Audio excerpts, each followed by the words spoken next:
Dorénavant, vous allez jouer comme des gagnants, vous comporter comme des gagnants, et surtout, vous serez bel et bien des vainqueurs. Regardez-moi ce petit malin nègre, messieurs.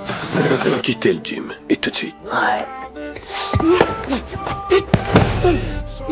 Pas comme ça que les profs doivent agir. Je suis pas ton prof. Moi, c'est le basketball que je coach. L'équipe de Richmond était l'une des pires de tout le pays. Originaire de Richmond, Carter ne supportait plus de voir son équipe sombrer à ce point. Alors il a décidé de devenir leur entraîneur. Kenny Ray Carter, Richmond High School, joueur toute étoile 1972. Bonsoir, monsieur. Les dernières années n'ont pas été faciles. Pas facile de perdre. C'est pas vraiment une question de défaite, Kenny.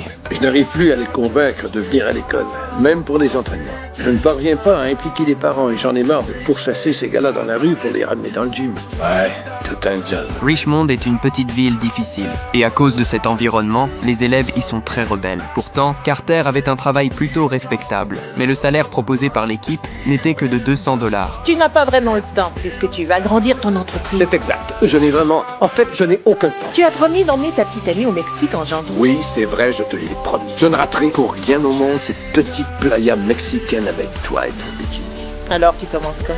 Dès le lendemain, Carter a commencé sa carrière d'entraîneur. Mais à peine l'ancien coach parti, les jeunes ont montré leur vrai visage. Est-ce que je vais devoir monter le ton pour que vous m'entendiez? Je suis Ken Carter, votre nouveau coach de basket.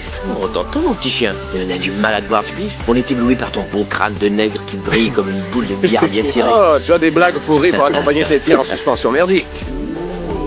Carter a alors sorti un contrat. Il exigeait que les joueurs respectent toutes les conditions. En échange, il leur promettait de les mener au titre. Mais ces conditions n'avaient rien à voir avec le basket. Carter exigeait que leurs notes soient au niveau. Vous étiez une sorte de nègre prédicateur en veston-cravate qui veut de la compagnie. Ouais. Ce que vous devriez savoir, d'abord, c'est que nous nous traitons les uns les autres avec respect. Nous n'utilisons pas le mot nègre. Êtes-vous une sorte de prêcheur, man, ou ben quoi? Parce que Dieu dans le quartier, il vous servira pas à grand-chose. J'habite dans ce quartier, monsieur. Regardez-moi ce petit malin nègre, messieurs. Face à Timo, qui cherchait des problèmes, Carter l'a expulsé directement de l'équipe. Deux autres joueurs n'ont pas compris ce contrat et ont décidé de partir. Là, nos deux meilleurs compteurs de l'année dernière, man. Eh bien, ça veut dire que nous aurons deux nouveaux meilleurs compteurs cette année.